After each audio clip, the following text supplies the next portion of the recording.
இயேசு கிறிஸ்துவினுடைய அருளும் கடவுளின் அன்பும் தூய ஆவியாரின் தோழமையும் உங்கள் அனைவரோடும் என்றும் இருப்பதாக.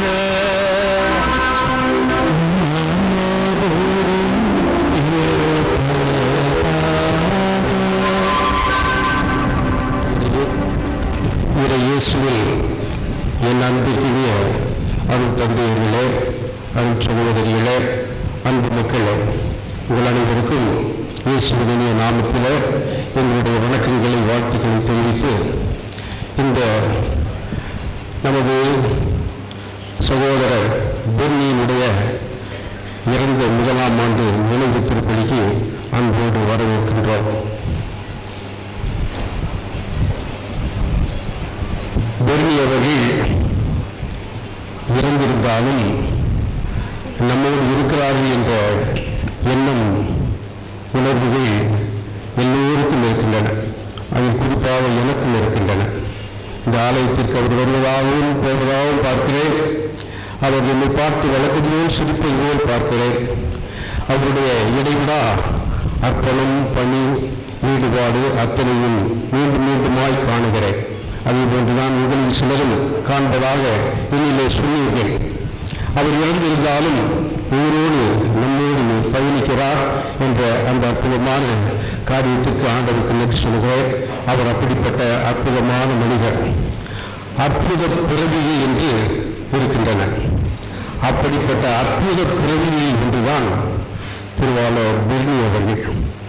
பெர்னி அவர்கள் அன்பாக அழைக்கப்பட்டவர்கள், அன்பான ஆளுமை கொண்டவர்கள், அன்பான அரவணைப்பான ஆன்மீகத்தை கடைபிடித்தவர்கள், ஈடுபாட்டுடனே திரு அவையில் தன்னை ஈடுபடுத்தி வாழ்ந்தவர்கள், குடும்பத்தில் நல்ல தலைவராக, சமூகத்தில் ஒரு நல்ல எடுத்துக்காட்டாக விளங்கிய அந்த சகோதரர் இறைவனுடைய அழைப்பை ஏற்று அவையில் முழுமையாக, நிறைவாக, நிலையான அடைக்கலத்தை அவர்கள் பெற்றிருக்கிறார்கள். ஆண்டவரோடு ஆண்டவரிலே அடைக்கலம் எடுத்து அவர்கள் சிறப்பாக ஒருவருடைய கூட்டத்தில் இருப்பார்கள் என்று நான் நம்புகிறேன். அவருடைய நன்னாளில் அவரை நினைவு கூறுகின்ற வழியில் அவருடைய ஆன்ம வெளிப்பாட்டிற்காக அவருடைய புனிதர்களின் தோழமை இன்னும் சிறப்புற வேண்டி இந்த திருப்பலியில் பங்கு பெறுவோம். அவர் இழந்து தவிக்கின்ற அவருடைய துணையார், அவருடைய பிள்ளைகள், அவருடைய பெற்றோர்கள், உடன்பிறப்புகள், உற்றார் உறவினர்கள், நண்பர்கள் அத்தனை பேருக்கும் இந்த திருப்பலியில் நாம் ஜெபிக்கிறோம்.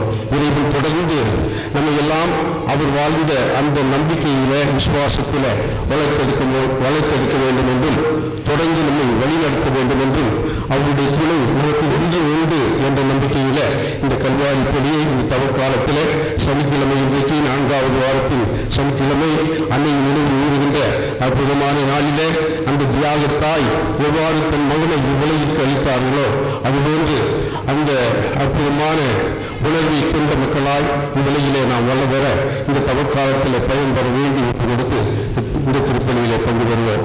இந்த தூய திருப்பணியை தகுதியுடன் ஒப்புக் கொடுக்க அதற்கு தடையாக இருக்கின்ற நம்முடைய பாவங்களை எண்ணி இறைவனிடம் மன்னிப்பு வேண்டுவோம்.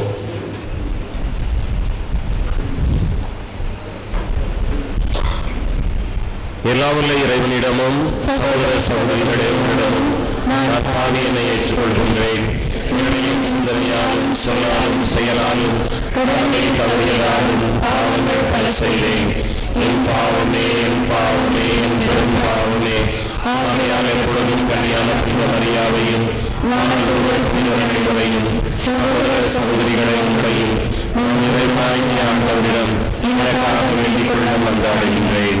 எல்லாமுள்ள இறைவன் நம் மீது இரக்கம் கொண்டு நமது பாவங்களை எல்லாம் மன்னித்து நிலை வாழ்வுக்கு நம்மை வழிநடத்தி செல்லுவாராக. ஆமென்.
மன்றாடுவோமாக.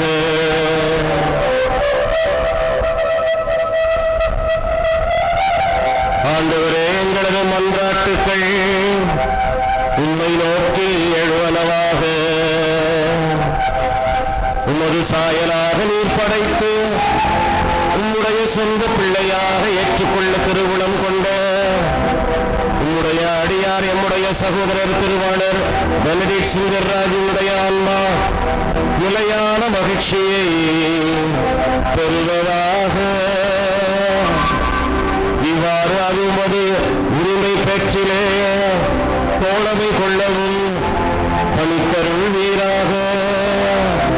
உன்னோடு தூய ஆவியாரின் ஒன்றிப்பில் இறைவனாய் என்றென்றும் வாழ்ந்து வழிநடத்துகின்ற இயேசு வழியாக உம்மை மன்றாடுகின்றோம்.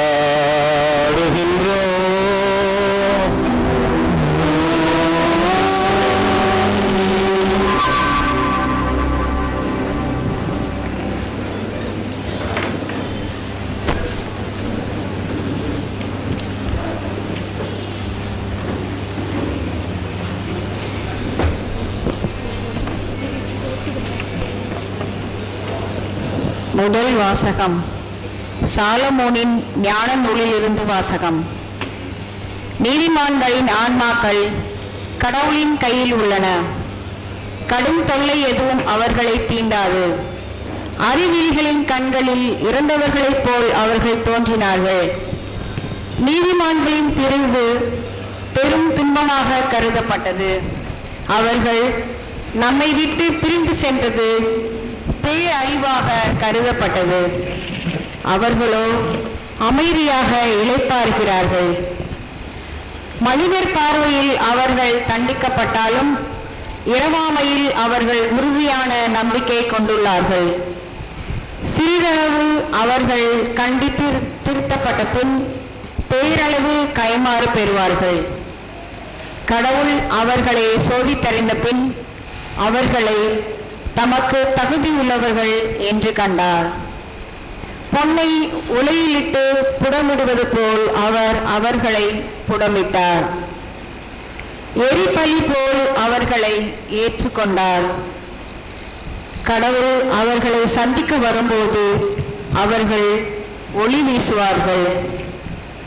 கடவுள் அவர்களை சந்திக்க வரும்போது அவர்கள் ஒளி வீசுவார்கள்.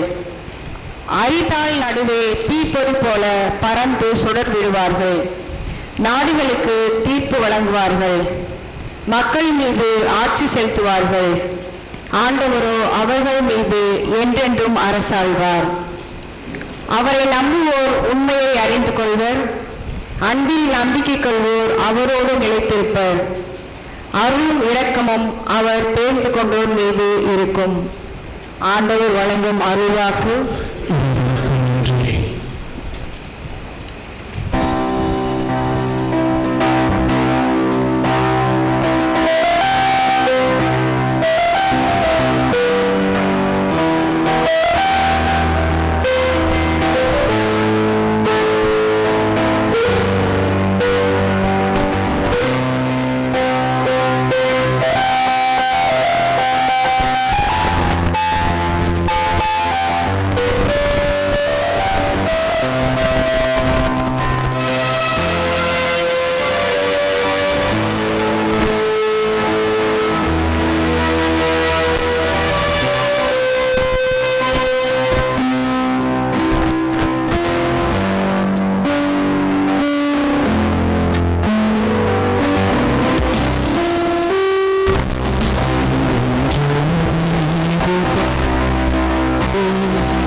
அக்காலத்தில் இயேசு மக்கள் கூட்டத்தை நோக்கி கூறியது, தந்தை என்னிடம் ஒப்படைக்கும் அனைவரும் என்னிடம் வந்து சேருவர்.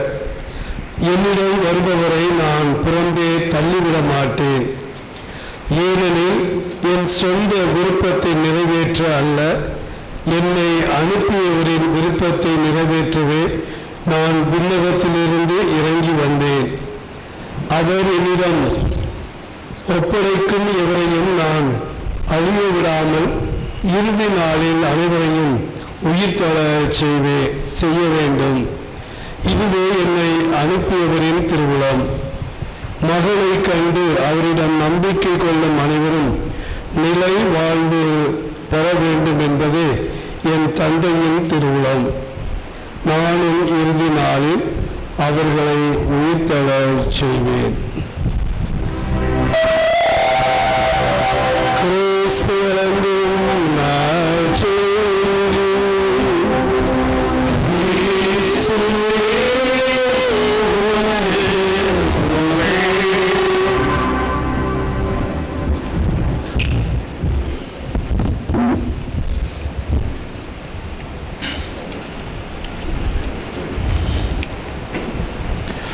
இயேசுவை அன்பார்ந்தவர்களே, திருவாளர் பென்னி அவர்கள் இறந்து ஒரு ஆண்டு நிறைவு செய்கின்ற இந்த நாளிலே அவர் இழப்பை பற்றி யோசித்து பார்க்கும்போது அது ஒரு பேர் இழப்பாக இருக்கின்றது. ஈடு செய்ய முடியாத ஒரு இழப்பாகவும் நம் அனைவருக்கும் இருப்பதை நாம் பார்க்கின்றோம். முன்னரே நாம் கேட்டது போல அவர் இன்னும் நம் மத்தியிலே எங்கேயோ ஒரு இடத்தில் வாழ்ந்து கொண்டுதான் இருக்கின்றார் என்ற ஒரு உணர்வு அனைவருக்கும் இருப்பதை நாளிலே உணர்கின்றோம்.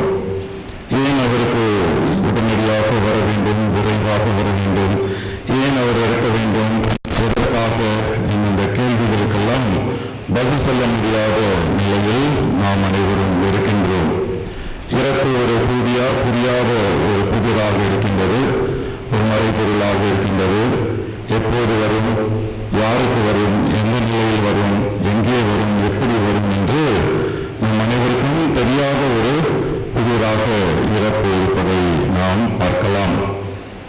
டான் பாஸ்கோ தனது மாணவர்களுக்கு அடிக்கடி குறிப்பிடும் போது நம் வாழ்வு கடவுளை சந்திக்க செல்வதற்கான அன்றாட நாம் தயாரிக்கக்கூடிய ஒரு நிலையில்தான் நாம் வாழ்ந்து கொண்டிருக்கின்றோம் என்று அடிக்கடி கூறுவதை நாம் பார்க்கின்றோம். விண்ணகத்தை நோக்கி பயணத்தை மேற்கொள்கின்ற ஒரு தயாரிப்பாக நம் வாழ்வு இருக்கின்றது என்று அடிக்கடி தன் மாணவர்களுக்கு அறிவுறுத்துவதை நாம் பார்க்கலாம்.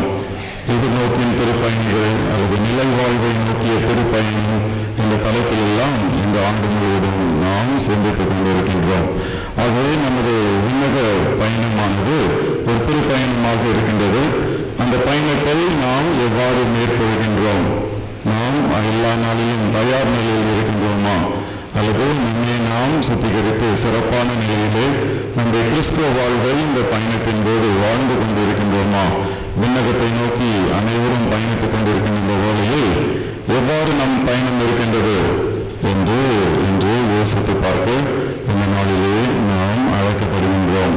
திருவாளர் பென்னி அந்த விண்ணகத்தை சென்றடைவதற்கு தயாராக இருந்தாரா என்று யோசித்து பார்த்தேன். நீங்கள் எல்லோரும் நான் சொல்வதைதான் சொல்வீர்கள் என்று நினைக்கின்றேன். தயாராக தான் இருந்தார். ஏனெனில் அவர் வாழ்வு அத்தகைய விதத்திலே வாழ்ந்திருக்கின்றார். ஒரு பாசமான ஒரு நபர், எல்லோருக்கும் நல்லது செய்த ஒருவர், அனைவரையும் அரவணைத்து செல்லக்கூடிய சிறப்பான பண்பு இருந்தது.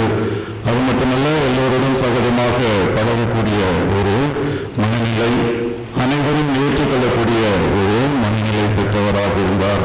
பெரியவராக இருந்தாலும், சிறியவராக இருந்தாலும், பணக்காரராக இருந்தாலும், ஏழையாக இருந்தாலும் எல்லோரையும் நல்ல விதத்திலே ஒரு கிறிஸ்தவர் இயேசுவுக்கு ஒரு சாட்சியாக, அவருடைய சீடராக சிறப்பாக அவருடைய வாழ்வை வாழ்ந்திருப்பதை, அவருடைய வாழ்வை நாம் அலசி பார்க்கும்போது நமக்கு தெரிய வருகின்றது.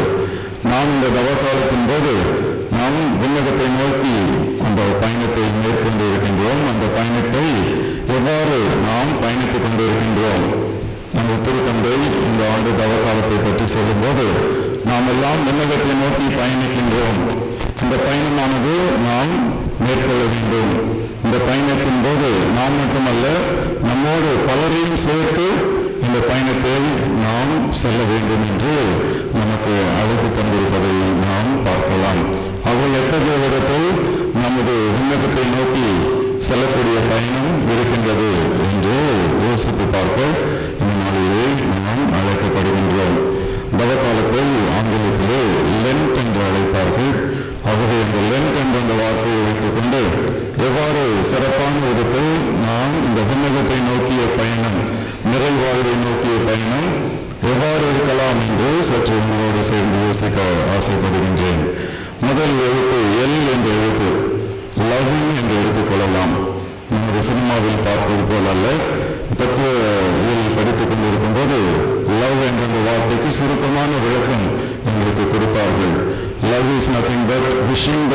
அன்புடையவர்.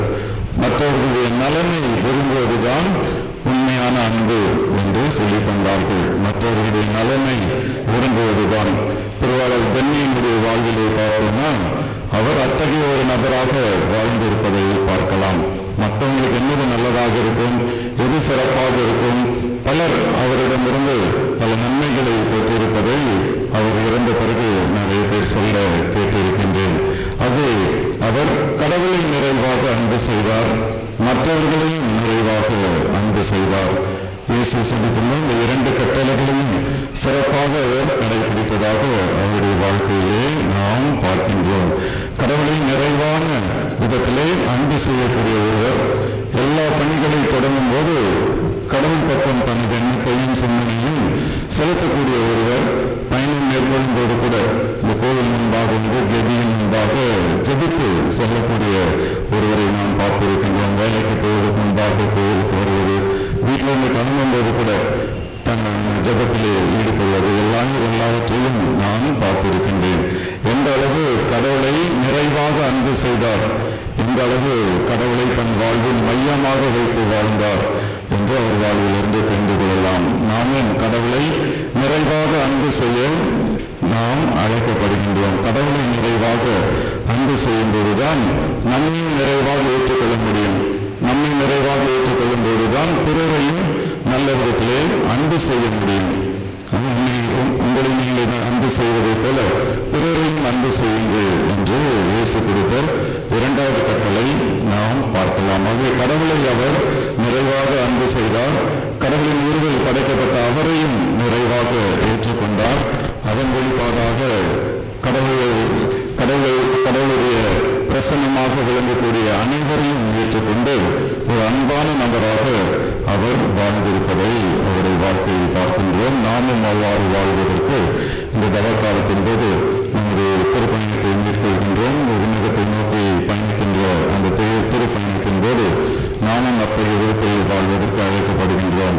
2வது எழுத்து ஈ என்ற எழுத்து எதை குறிப்பிடுகின்றது என்று நாம் பார்க்கும்போது ஏர்னஸ்ட் என்று எடுத்துக்கொள்ளலாம். ஏர்னஸ்ட் என்ற ஆங்கில வார்த்தைக்கு பேர் ஆர்வம் என்று அர்த்தம் கொண்ட ஒரு வாழ்வு இருக்கின்றது. நன்மை செய்வதற்கு, நேர்மையாக வாழ்வதற்கு, உண்மையாக வாழ்வதற்கு பேரார்வத்தோடு அவர் செயல்பட்டதை நாம் பார்க்கலாம். கோவில் காரியங்கள் மட்டுமல்ல, தங்கள் வீட்டில் இருக்கக்கூடிய பணிகள், உற்றார் உறவினர்களுக்கு ஏதாவது தேவைப்படும் போது அதற்கு அவர் எடுத்துக்கொண்ட முயற்சிகள் மற்றும் தன்னுடைய அலுவலகத்தில் தன்னுடைய நண்பர்களிடத்தில் பேரார்வத்தோடு அவர் செயல்பட்டதை அவருடைய வாழ்க்கை குறிப்பிலே நாம் பார்க்கின்றோம். கொஞ்சம் தேவைய 2ஆம் திருமுகம் 8வது அதிகாரம் 7வது வசனம் இவ்வாறு இருக்கின்றது. நம்பிக்கை, நாவன்மை, அறிவு, பேரார்வம் ஆகிய அனைத்தையும் முதன்மையாக கொண்டிருங்கள். அனைத்தையும் முதன்மையாக கொண்டு வாழுங்கள். நம்பிக்கை, நாவன்மை, அறிவு, பேரார்வம் இவை அனைத்தையும் நீங்கள் முதன்மையாக கொண்டு வாழுங்கள். அனைத்தையும் ஆர்வத்தோடு செய்யக்கூடிய ஒரு நபராக திருவாளர் பென்னி தன் வாழ்விலே வாழ்ந்திருப்பதை நாம் பார்க்கலாம். 3வதாக நாம் பார்த்தோம் என்றால் என்ற எழுத்து நோபல் என்று எடுத்துக்கொள்ளலாம். ஒரு கண்ணியமான நபர். அவர் வாழ்வில் அவர் சொல்கின்ற பேசுகின்ற வார்த்தையிலிருந்து யாரையும் கீழ்த்தரமாக பேசியதை நான் ஒருபோதும் கேட்டதில்லை. எல்லோரை பற்றியும் உயர்வாக பேசக்கூடிய ஒருவர், எல்லோரை பற்றியும் நல்ல விதத்திலே பேசக்கூடிய ஒரு நபராக தான் இருந்தார். ஒருபோதும் தரம் தாழ்ந்து அவர் சென்றுவிடாத ஒரு நபராக அவர் வாழ்ந்ததை நாம் பார்த்திருக்கின்றோம். விசுவாசத்திற்கு எழுதிய புத்தகம் 32வது அதிகாரம் 8வது வசனம். யாரெல்லாம் கண்ணியமாக வாழ்கின்றார்களோ அவர்கள் கண்ணியமான செயல்களை செய்கின்றார்கள், கண்ணியமான சிந்தனை கொண்டு இருக்கின்றார்கள், கண்ணியத்தை தங்கள் வாழ்வில் மையமாக வைத்து சிறப்பாக வாழ்கின்றார்கள் என்று இவ்வாறு விசுவாசத்திற்கு செய்தியிலே கூறப்பட்டிருப்பதை நாம் பார்க்கலாம். பிலிப்பியருக்கு எழுதிய திருமுகம் 4வது அதிகாரம் 8வது வசனம் இவ்வாறு இருக்கின்றது. ஆகவே சகோதர சகோதரிகளே, உண்மையானவை எவையோ, கண்ணியமானவை எவையோ, நேர்மையானவை எவையோ, தூய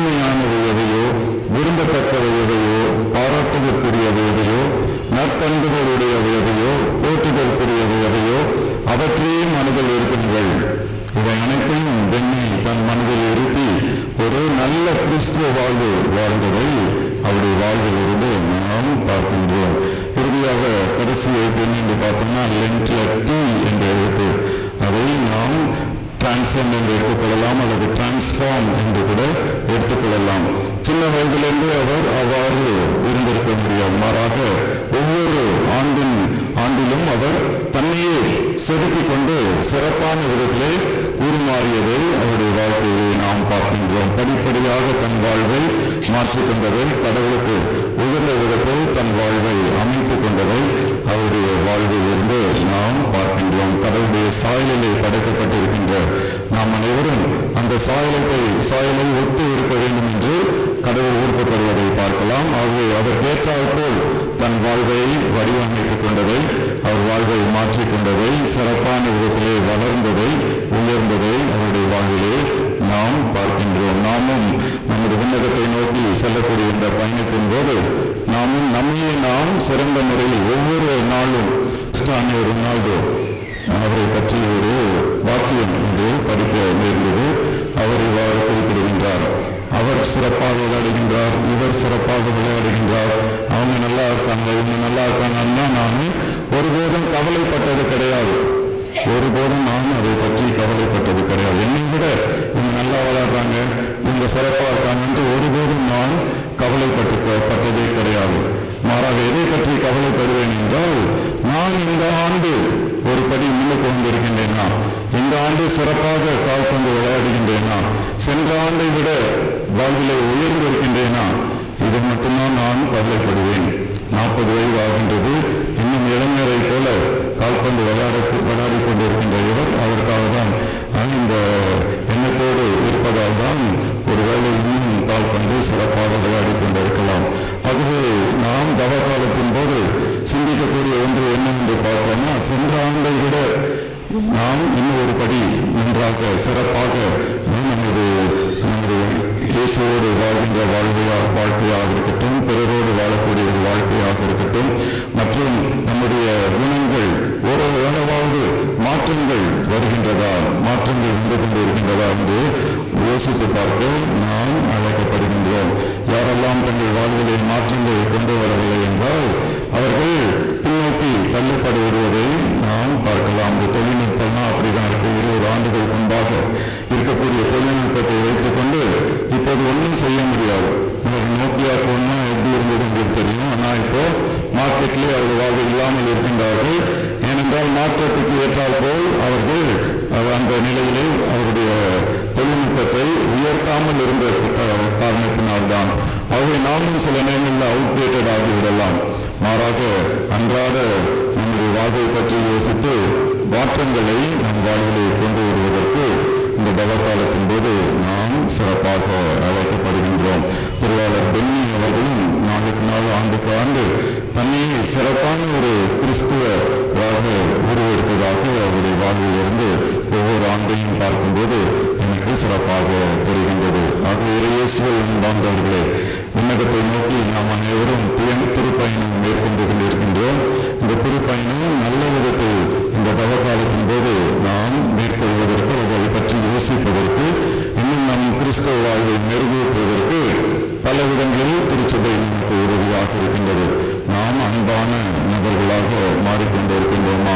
கடவுளை நிறைவாக அன்பு செய்கின்றோமா? நம்மை முழுமையாக ஏற்றுக்கொள்கின்றோமா? பிறரையும் நல்ல விதத்திலே அன்பு செய்கின்றோமா என்று யோசித்து பார்க்க நாம் அழைக்கப்படுகின்றோம். ஒவ்வொரு செயலையும் பேரார்வத்தோடு, உண்மையோடு, நேர்மையோடு செய்து கொண்டிருக்கின்றோமா என்று யோசித்து பார்க்க அழைக்கப்படுகின்றோம். கண்ணியமான நபர்களாக வாழ்ந்து கொண்டிருக்கின்றோமா?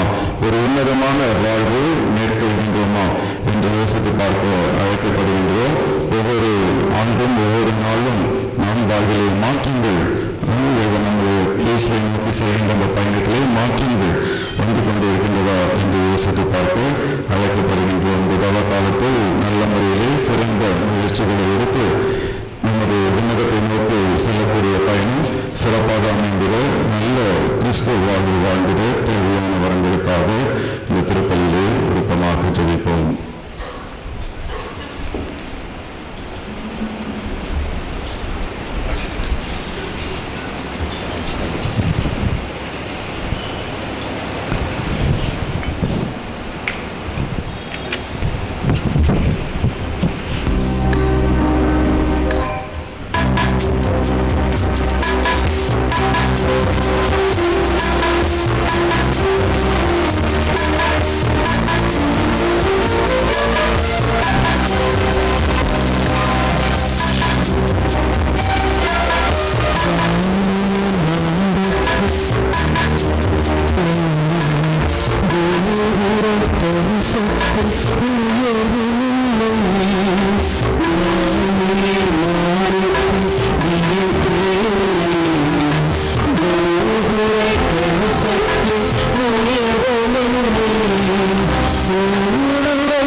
அருமையானவர்களை இணைந்து கொடுக்கின்ற பலி இறைவனுக்கு ஏற்புடையதாகும்படி ஜெபியுங்கள்.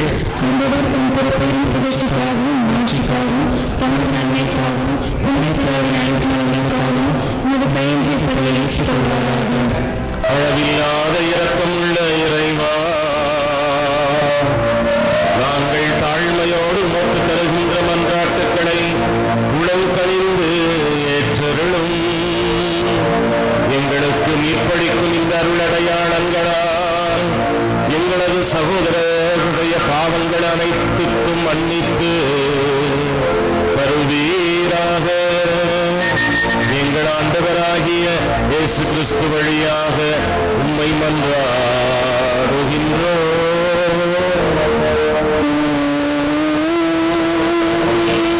ஆண்டவர் உங்களோடு இருப்பாராக.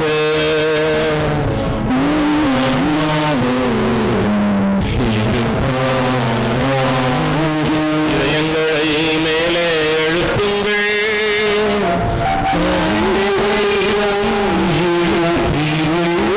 நம் இறைவனாகிய ஆண்டவருக்கு நன்றி கூறுவோம்.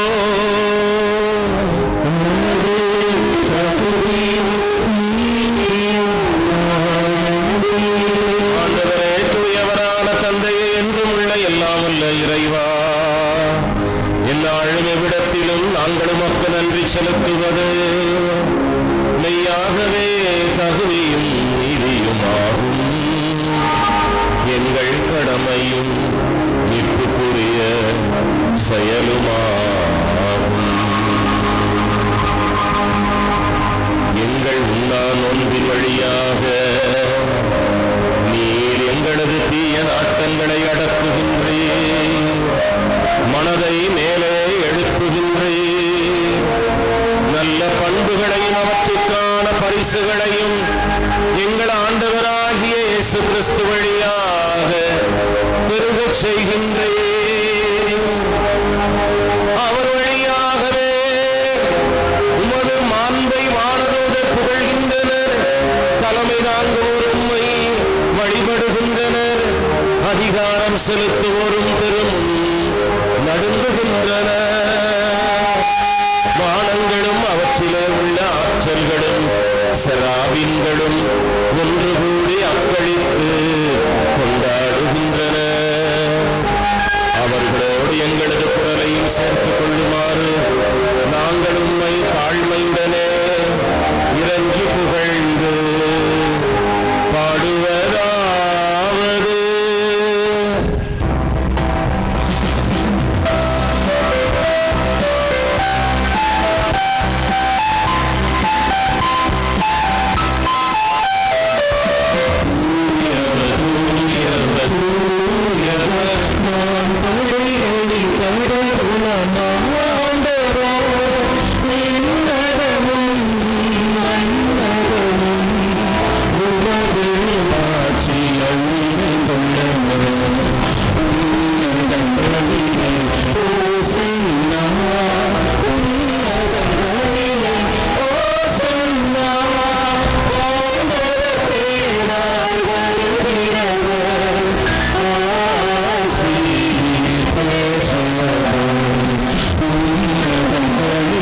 ஆண்டவரே, நீர்மையாகவே தூயவர்.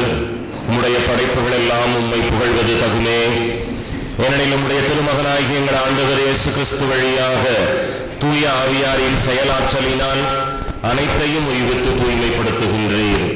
கதிரவன் தோன்றி மறைகின்ற வரை உமது பெயருக்கு தூய காணிக்கையை ஒப்புக் கொடுக்குமாறு உமக்கென மக்களை இடையராது ஒன்று சேர்த்து வருகின்றீர்.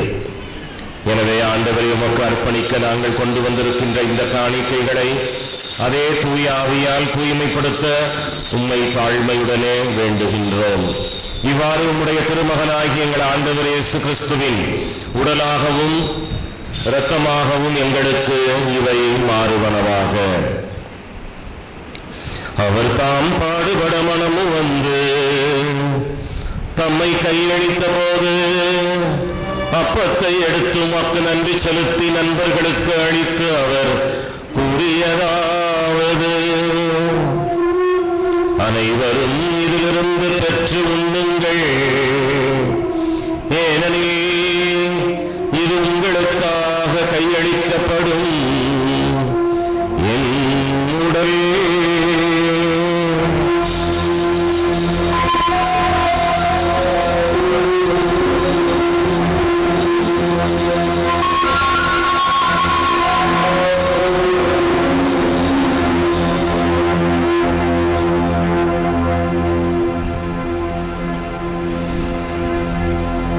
அவண்ணமே இறைவிருந்தை அருந்திய பின்னர் கிண்ணத்தை எடுத்து உமக்கு நன்றி செலுத்தி நண்பர்களுக்கு அளித்து அவர் கூறியதாவது: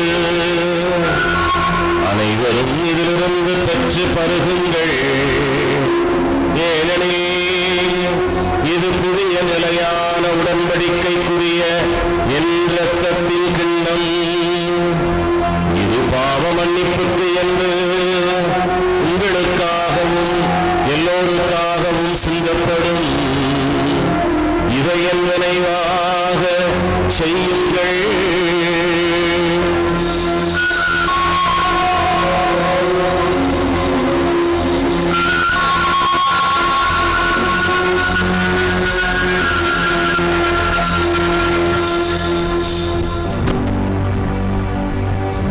நம்பிக்கையின் மறைபொருள்.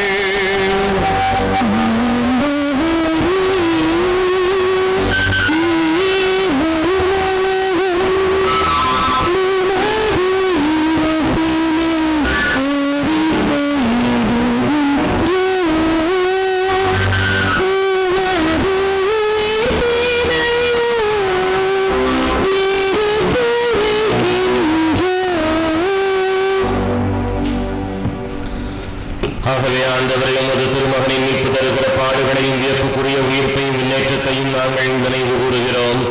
இவர் மீண்டு வருவார் என எதிர்நோக்கி காத்திருக்கின்ற நாங்கள் புனிதமான உயிருள்ள பலியை நன்றி செலுத்தி உமக்கு நாங்கள் ஒப்புக் கொடுக்கின்றோம். உமது திரு அவையின் காணிக்கையை கண்ணோக்கியர்கள் உம்மை மன்றாடுகின்றோம். இப்பலியினால் நீர் உடன்படிய திருவுளமானீர்.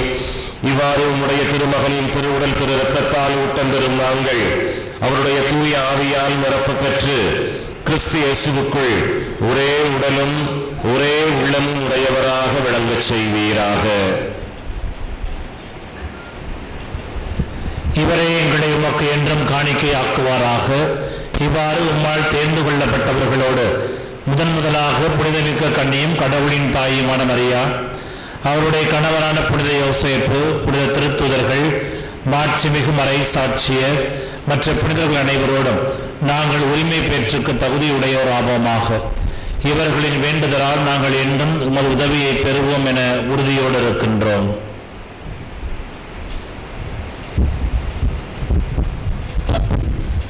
ஆண்டவரே, எங்களை உம்மோடு ஒப்புரவாக்கும் இப்படி உலகிற்கெல்லாம் அமைதியும் மீட்பும் தர வேண்டும் என மன்றாடுகின்றோம். இவ்வுலகில் பயணம் செய்யும் உமது திரு அவையை சிறப்பாக மரியாராகி எங்கள் திருத்தந்தை பிரான்சிஸ், எங்கள் ஆயர் ஆரோக்கியராஜ், யானை ஆயர்கள், திருநிலையினர், உமக்கு சொந்தமான மக்கள் ஆகிய அனைவரையும் நம்பிக்கையிலும் அன்பிலும் உறுதி பெற செய்வீராக. நீ விரும்பியபடி உன் திரும்பும் நிற்கின்ற இக்குடும்பத்தின் வேண்டுதல்களுக்கு கனிவுடன் செவிசாய் தரலாம்.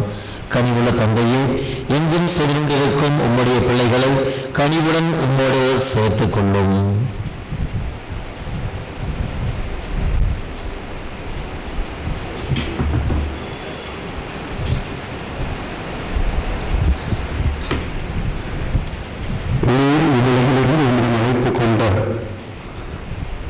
சுந்தர்ராஜ் என்னும் உன் அடியாரை நினைவு கூறுகிறோம். உன் திருமகனோடு அவருடைய இறப்பில் இணைக்கப்பட்டிருந்த இவர் உயிர்ப்பிலும் அவரை போல இருக்கச் செய்தருளும். கிறிஸ்து இறந்தவரை மண்ணிலிருந்து உடலோடு உயிர்த்தெழச் செய்து வாழ்வுக்குரிய எங்கள் உடலை மாட்சிக்குரிய தமது உடலின் சாயலாக மாற்றும் அந்நாளில் இறந்த இவரும் உயிர்ப்பில் கிறிஸ்துவை போல இருப்பாராக.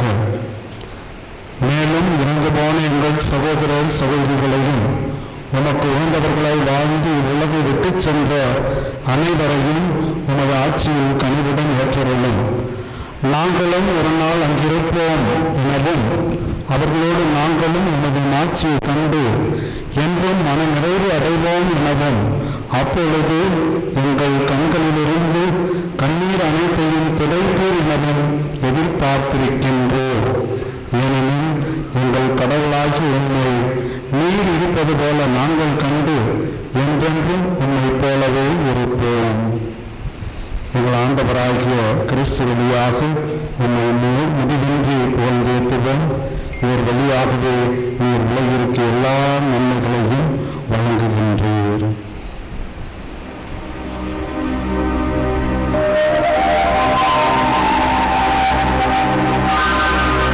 இவர் வழியாக இவரோடு இவரே எல்லாம் வல்ல இறைவனாகிய தந்தையே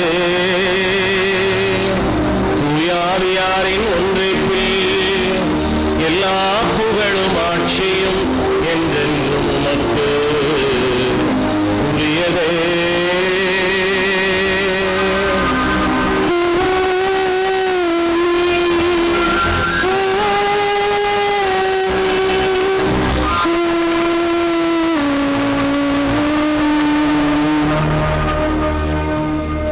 மீட்பரின் கட்டளையால் கற்பிக்கப்பட்டு இறை படிப்பினையினால் பயிற்சி பெற்ற நாம் துணிந்து பாடுவோம்.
கிறிஸ்துவின் வருகையை மகிழ்ச்சியோடு எதிர்பார்த்திருக்கின்றோம்.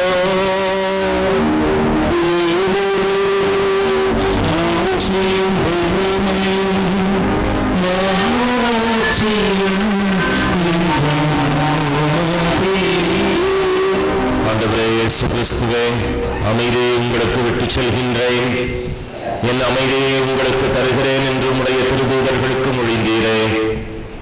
எங்களது பலவீனங்களை பாவங்களை பாராமல் திரு அவை கொண்டிருக்கின்ற ஆழ்ந்த நம்பிக்கைக்கு நிறைந்த பரிசாக இந்த வேளையிலே கூடி ஜெபிக்கின்ற எங்கள் எல்லாருக்காகவும் மன்றாடுகின்ற அத்தனை பேருக்காகவும் சிறப்பாக சகோதரனை இழந்து தவிக்கின்ற பெற்றோர், துணைவியார், பிள்ளைகள், உறவுகள், நட்புகள் அத்தனை பேருக்கும் பேற்றரவாளனாகிய தூய ஆவியினுடைய துணையை தந்து ஆறுதலையும் அமைதியையும் ஆரோக்கியத்தையும் தந்தருள திருவுளம் கொள்வீராக. என்றென்று வாழ்ந்து வழிநடத்துகின்றவர் நீரே. ஆண்டவருடைய அமைதி உங்களோடு என்றும் இருப்பதாக. உறவினுடைய வாழ்க்கை அறிவிருப்பவர்களோடு நாம் பரிமாறுவோம். சமாதானம்.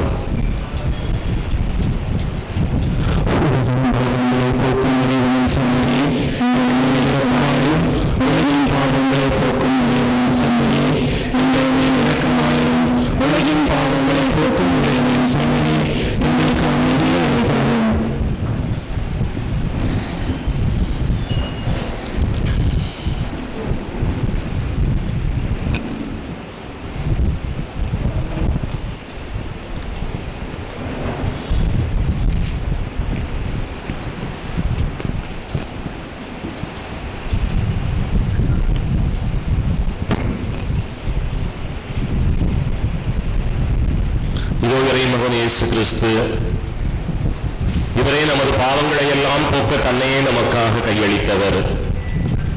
சகோதரனை நம் எல்லாருக்குமே கொடையாக கொடுத்தவரும் இவரே. வாழ்வழித்து மறுவாழ்வு கொடுத்து சகோதரனை தன் பக்கமாய் ஈர்த்து கொண்டவரும் இவரே. இவரோடு நாமும் ஐக்கியமாகும் போது அந்த சகோதரனை நாமும் சந்திப்போம் என்கின்ற அந்த மனநிலையோடு திருப்பந்தியிலே பங்கெடுக்க வந்திருக்கின்ற நாம் எல்லாருமே பேறு பெற்றோர். தகுதியற்றவர்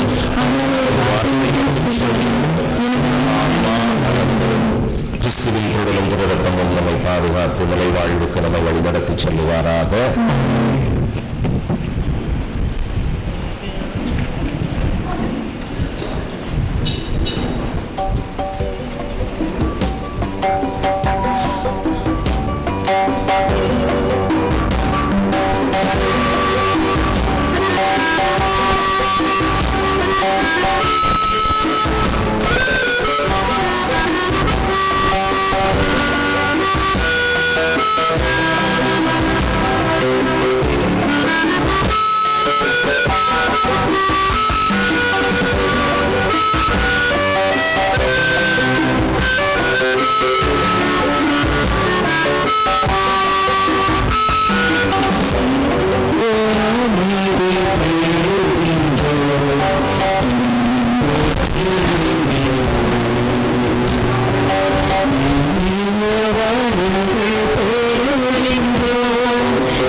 இயேசுவின் ஆன்மாவை பாருங்கள்.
மன்றாடுவோமாக.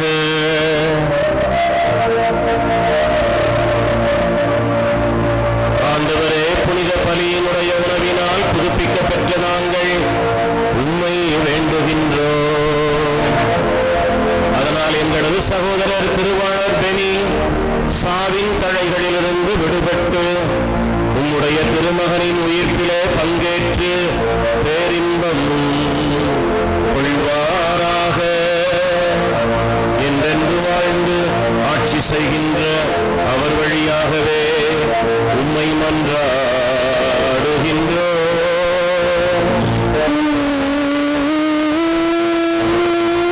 ஆண்டவர் உங்களோடு இருப்பாராக.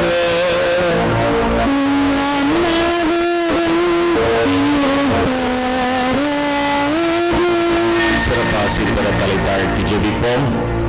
சொல்லற்கரிய நன்மையினால் மனிதரை படைத்தவரும் தம்முடைய ஒரே திருமகன் உயிர்த்தெழுந்தார் என நம்புவோருக்கு உயிர்ப்பின் எதிர்நோக்கை அளித்தவருமாகிய ஆறுதலின் உற்சாகிய இறைவன் உங்களுக்கு ஆசி வழங்குவாராக.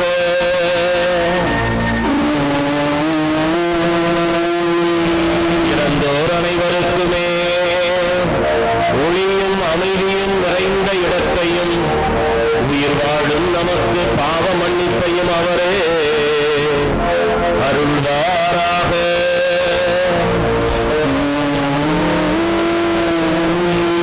கிறிஸ்து இறந்தோரினின்று உயிர்த்தெழுந்தார் என உண்மையாக நம்புகின்ற நாம் அனைவருமே அவரோடு என்றென்று மகிழ்ந்து வாழ இறைவன் அருள் கூர்வாராக.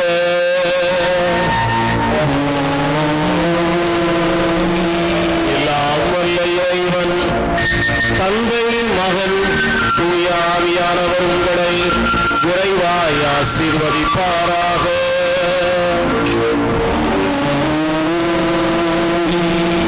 அன்பிலே, பேரார்வத்திலே, கண்ணியத்திலே ஆண்டுக்கு ஒவ்வொரு மாற்றங்களையும் புதுமைகளையும் புத்தெழுச்சியையும் கண்டு இறைவனுடைய மேலான சாட்சிகளாக வாழ்ந்திட சென்று வாழுவோம். திருப்பலி நிறைவேறியது.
ஜெபிக்க கூடி வந்திருக்கின்ற இந்த நேரத்திலே அவருடைய விண்ணக வாழ்வுக்காக நாங்கள் ஜெபிக்கின்றோம். அவர் இந்த உலகிலே வாழ்ந்த வாழ்க்கையானது பலருக்கு முன்மாதிரியாக இருந்ததாக நாம் பார்க்கின்றோம், அனுபவித்திருக்கின்றோம், பகிர்ந்திருக்கின்றோம். அவர் விட்டு சென்ற அந்த நற்பண்புகளை நம்முடைய குடும்பங்களிலே வாழவும் சிறப்பாக அவருடைய மனைவி, பிள்ளைகள், பெற்றோர்கள் அனைவரையும் இந்த நேரத்திலே திகப்படுத்தி அவர்களுக்கு உடலிலே சுகத்தை தந்து காத்து வழிநடத்தின விண்ணக தந்தையை நோக்கி மன்றாடுவோம். அவர் கட்டாயம் தாம் பெற்றுக்கொண்ட நம்பிக்கையிலே வாழ்ந்து வளர்ந்து உறுதி பெற்று இருந்து இறந்ததனால் அவர் விண்ணகத்திலே இறைவனோடு இறந்தென கலந்திருக்கிறார் என்ற நம்பிக்கையிலே கூடி வந்திருக்கின்ற நேரத்திலே அவருடைய திரு உருவ படத்தை ஆசீர்வதித்து புனிதப்படுத்துகின்றோம். இந்த படத்தை வைத்திருக்கின்ற அவருடைய வீட்டிலே அவருடைய பிரசன்னமானது எந்நாளும் இருந்து குடும்பத்திற்கு துணையாக இருந்து வழிநடத்த தேவையான அருளையும் ஆசீர்வாதத்தின் நிறைவாக தர வேண்டும் என்று எங்கள் ஆண்டவராகிய கிறிஸ்து வழியாக மன்றாடுகின்றோம். ஆண்டவர்களோடு இருப்பாராக. எல்லாம் உள்ள இறைவன், தந்தை, மகன், தூயாவிய இந்த படத்தை ஆசீர்வதித்து புனிதப்படுத்தி நம்மையும் காத்து வழிநடத்துவாராக. ஆமென்.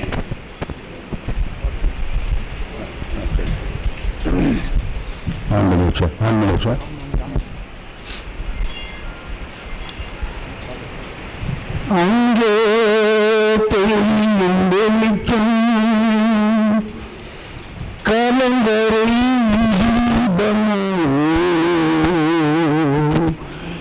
சூராயனின் முகத்தில் வெளிச்சமே, முகத்தில் வெளிச்சமே. அங்கே தெளியும்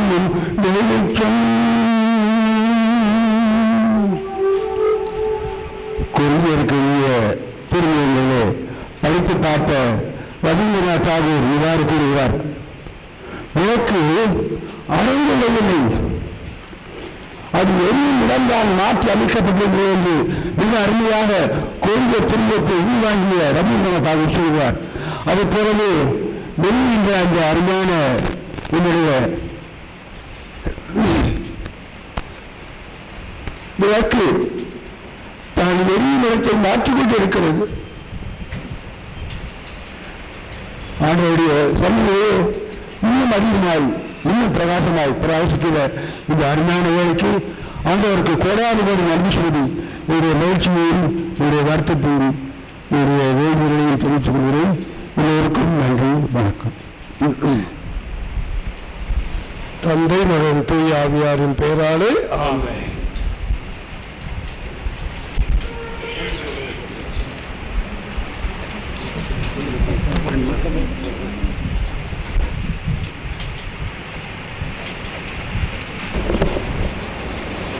அனைவரும் சிறிது நேரம் அமர்வோம்.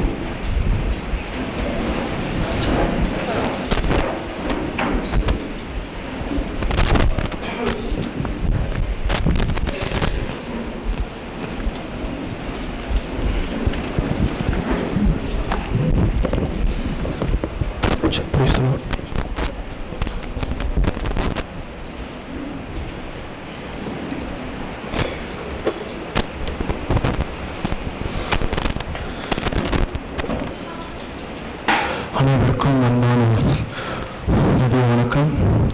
அவரது ஆன்மா ஆண்டவருக்கு ஏற்படுவதாக இருந்தது. தீமை நடுநடைந்து ஆண்டவர் அவரை விரைவில் எடுத்துக்கொண்டார். சாலமோனி ஞானம் அதிகாரம் 4 இறைத்திருவசனங்கள் 14. இறைவனை இணைந்த 7ஆம் ஆண்டு நினைவேந்தல் திருப்பலியில் கலந்து கொண்டுள்ள உங்கள் அனைவரையும் வரவேற்கின்றோம். எங்களது அன்பு தந்தை எனக்கு ஒருவிடம் ஆகின்ற இந்த திருப்பலியில் வருகின்ற உங்கள் அனைவரையும் மீண்டும் வரவேற்கின்றோம். இந்த திருப்பலியில் எங்கள் குடும்பத்தில் உடைந்த அனைத்து அருட்தந்தையர்களுக்கு நன்றி செலுத்துகின்றோம். முதலாவதாக இந்த திருப்பலி நிறைவேற்றிய அருட்தந்தை சுந்தர் அவர்கள் பாளையம் மறை மாவட்ட குருவாக இருக்கின்றார். அவர்களுக்கு எங்கள் மனமான நன்றிகளை தெரிவித்துக் கொள்கின்றோம். இந்து மரிய ஊழியர் சபை மறை மாநில அதிபர் தந்தை ஃபாதர் அவர்களுக்கும் எங்களது மனமான நன்றிகளை தெரிவித்துக் கொள்கின்றோம்.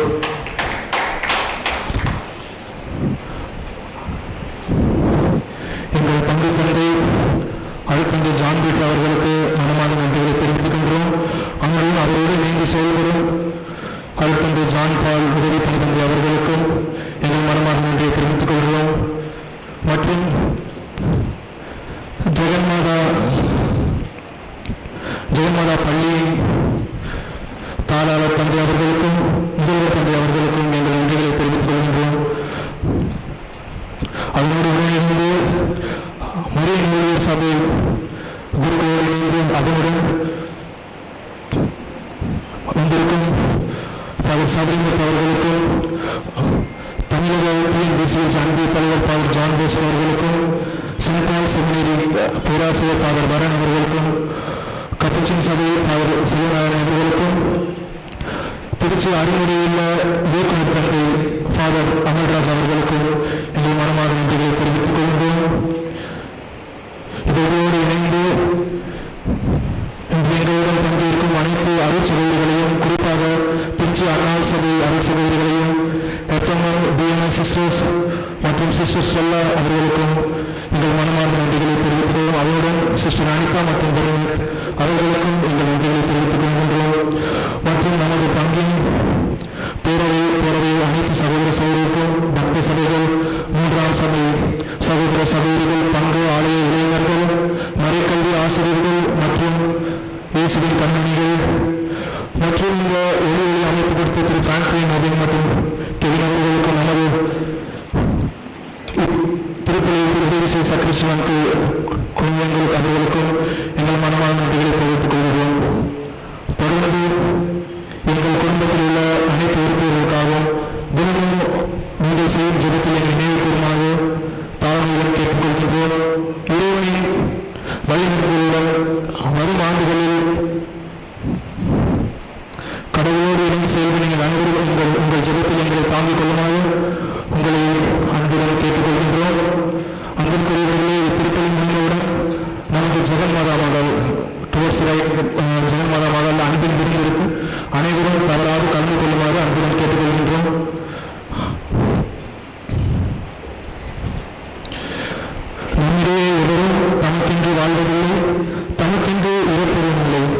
வாழ்ந்தாலும் நாம் ஆண்டவருக்கென்றே வாழ்கிறோம், இருந்தாலும் ஆண்டவருக்கென்றே இருக்கிறோம். ஆகவே வாழ்ந்தாலும் இருந்தாலும் நாம் ஆண்டவருக்கு உரியவர்களாக இருக்கிறோம். ஏனெனில் இருந்தோர் மீதும் வாழ்வோர் மீதும் ஆட்சி செலுத்தவே கிறிஸ்து இருந்து வாழ்கிறார். ரோமர் அதிகாரம் 14 இறைத்திருவசனங்கள் 7 முதல் 9 முடிய. நித்தியலை காற்றி எங்கள் தந்தை பெரியார் கழுத்திருமாறும் முடிவில்லாத ஒளி அவர்கள் ஒளிவதாக. நித்தியலை காற்று எங்கள் சகோதர கழுத்திருமாறும் மன்றாகவும் முடிவில்லாத ஒளி அவர்கள் ஒளிவதாக. நித்தியலை காற்று எங்கள் சகோதர கழுத்திருமாறு மன்றாகிறோம், முடிவில்லாத ஒளி அவர்கள் ஒளிவதாக.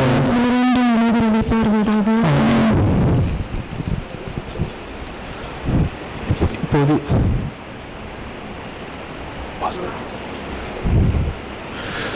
திரு பாஸ்கரன் அவர்களை செய்திக்கு அன்புடன் அழைக்கின்றோம். இயேசுவுக்கே புகழ், இயேசுவுக்கே நன்றி.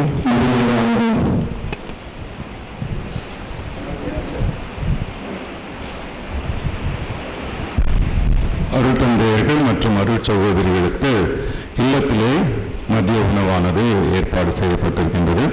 நீங்கள் அங்கே வரும்படி உங்களோடு கேட்டுக்கொள்கின்றோம். மற்ற அனைவருக்கும் ஜெகன்மாதா மஹாலிலே உங்களுக்கு உணவு ஏற்பாடு செய்திருக்கின்றார்கள். அந்த நாளில் இன்று எங்கள் ஜெகன்மாதா இல்லத்தந்தை ஃபாதர் இமானுவேல் அவர்களுக்கும் நம்முடைய முன்னாள் பங்கு தந்தை ஃபாதர் ஜோசப் அரசு அவர்களுக்கும் எங்கள் மனமாக நன்றிகளை தெரிவித்துக் கொள்கின்றோம்.